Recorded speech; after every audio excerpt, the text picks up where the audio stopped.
Hello and welcome back to my channel. My name is Tatiana and I want you to join me in my laptop lifestyle journey. Now I want to talk about the tips that you should do after you film. These are just as important and maybe even more important than the things you've done before you film. The first thing you want to do is you want to focus on ranking for certain keywords.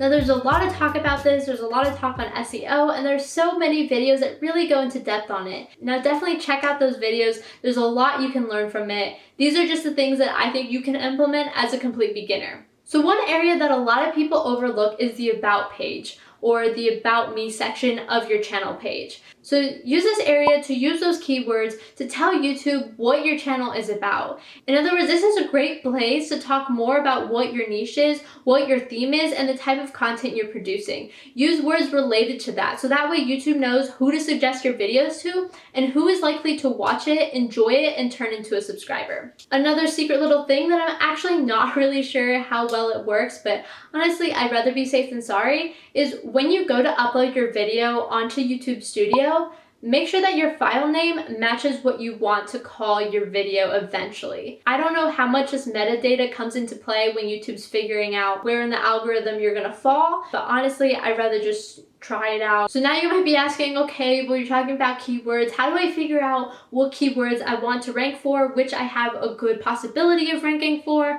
Well, there's this thing called TubeBuddy, and it's a Google Chrome extension that you can download for absolutely free. Now, the link is in my description if you want to download it. It is an affiliate link, so if you ever do decide to upgrade to a paid plan, I might receive a small commission off of it, but you can use it absolutely for free.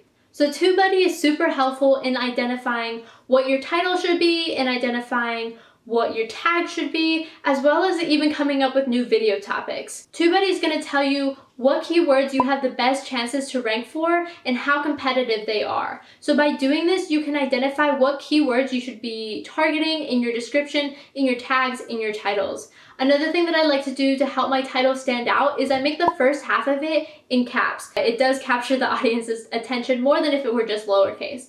Now the second half of it is a bit more descriptive, it's not in caps, and it just goes into greater detail of what that viewer can expect from my video. Another really key tip when you're tagging your videos is to include your username or your channel name as a tag.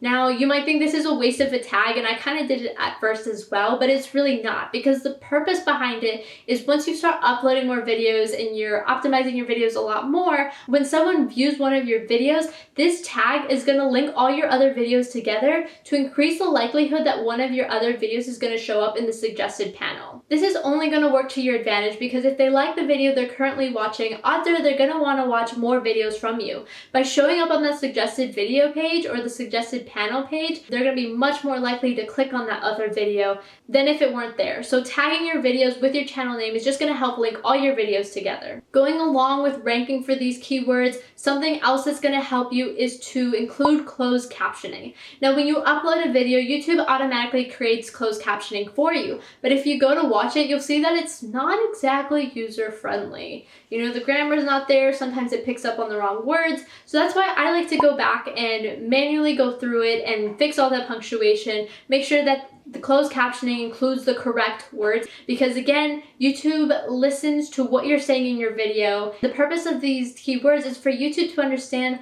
what your video is about so that they know who they can suggest the video to. Because at the end of the day, YouTube just wants more people to stay on their platform for as long as possible. So if you have some kind of content that someone else is going to enjoy and is going to keep them on their platform for longer, then YouTube is going to suggest that to them. Now, one important thing when it does come to keywords though is to focus mostly on just one or two main keywords and its variations.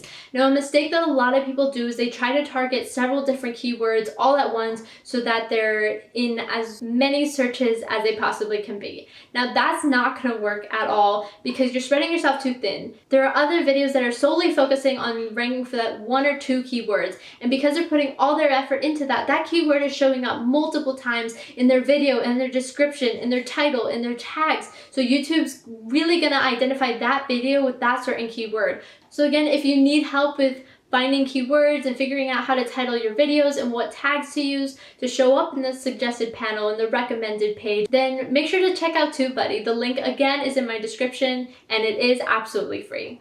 Okay, so the second thing you want to do after you film is you want to create a great thumbnail. Now, I know this is said over and over again, but it's so important because this is what's going to get people to actually watch your video and to eventually get on your channel page. Now, think of it this way. When you go to a grocery store, the first impression you get off of a product is its product packaging. What does it look like on the shelf? Now, this is so important because oftentimes this might affect your decision on whether or not you're going to buy that product or you're going to buy the competitor's product. It's the same thing with YouTube. You don't want to cheap out on your thumbnail because this is what's going to decide whether someone's choosing your video or your competitor's video. So how do you make a good thumbnail? Well, an important thing when creating a good thumbnail is to make sure that all your thumbnails are relatively consistent and in a similar style. In other words, when someone goes to your channel page, they should be able to see some kind of underlying theme with your thumbnails. This is just going to be super helpful because when they're going to explore other videos, you want them to be able to immediately recognize which videos are yours and which are not. Because if they like your video, they're more likely, again, to click on that, and you're just helping create your own personal brand. Another thing that really helps is to blur your background. And the reason for this is I want to minimize the amount of distractions on my image as much as possible so that the viewer can really focus on the subject and the text that's on the screen. Having text on your image is going to be super helpful in just helping to explain what that video is about and maybe grabbing your viewer's attention. But when you do include text, just maybe include 2 to 3 to 4 words at the most. Because if you include any more, it's just going to come off as being cluttered. And this is going to deter some viewers away from watching your video. Now, I know that on desktop, it's like not super cluttered and it's a lot easier to see, but you have to remember that there are also a lot of people watching these videos on their mobile devices. And if you look at thumbnails on a phone, they're much, much smaller than they are on desktop, and that makes the text much more difficult to read. And for the same reason, you want to make sure that the text you're using is readable and large so that people can see it from a distance. Now, when I write my text or when I include text on my thumbnail, I like to make sure that it's on the left side of my image or my thumbnail because YouTube likes to include a lot of its icons on the right half of it. So odds are that some components that are on the right side of your thumbnail are going to be covered by these icons and the viewer's not going to be able to see them. So whatever is most important in it, make sure you include on the left side of your thumbnail. Another thing about thumbnails that people are really attracted to is either eye contact or facial expressions. So the more you can show emotion, the more expressive you are, the more likely people are going to click on your video. Now, you want to switch it up and you don't always want to have the same expression on your face, so you can have some of you smiling, but if you can have one of you being surprised or one of you scared, this is just going to help the viewer click on your video because they're going to ask themselves, why are they making that face? Are they exaggerating? What is going on? If you're still stuck and confused with making a thumbnail, the best thing I can suggest is just to keep trying different thumbnails. Create 2 or 3 versions of the same thumbnail and periodically switch them out and see if you're getting any more views that way. If not, ask your family and friends, which one are you more likely to click on? This is just going to help you create that style of thumbnail that's actually going to work for you, and it's going to convert just impressions to actual clicks. Okay, 2 more tips. So the next thing you want to do after you've already filmed is to create a playlist and add your videos to it. Now, this was not something I was going to do at the beginning because I was kind of like, what's the point? I only have one video. Now, a playlist is going to be super helpful. One, for the obvious reason that's going to help your channel look organized, and once you have a lot of videos, when a new viewer comes to your channel, it's going to be very easy for them to find what topics they're interested in and where those videos are located. But more importantly, when you're starting out, creating a playlist is going to help you again with that keyword ranking, because when you create a playlist, you also have the opportunity to create a description for it. So again, this is where you can include those keywords to tell YouTube more about what your channel is about and the type of videos you produce. Now, the second reason creating a playlist is going to be super helpful is because when you add videos to a certain playlist, you're telling YouTube that all these videos are related. So when someone is watching one of them, they should probably watch the others that are in the series. So YouTube is more likely to recommend one of those videos as opposed to some other random video. So again, this just helps people stay on your page and helps turn these viewers into subscribers. Okay, the 4th thing you want to do after you've filmed is to share your video on all social media platforms, and don't forget about the importance of community engagement. Now, this is something I've realized more recently, and it's super, super helpful. So when you first make that video, use social media to your advantage and tell your family and friends about it. Post about it on Instagram, on Facebook, on Twitter. You'll find that this is going to drive a lot of traffic to your video.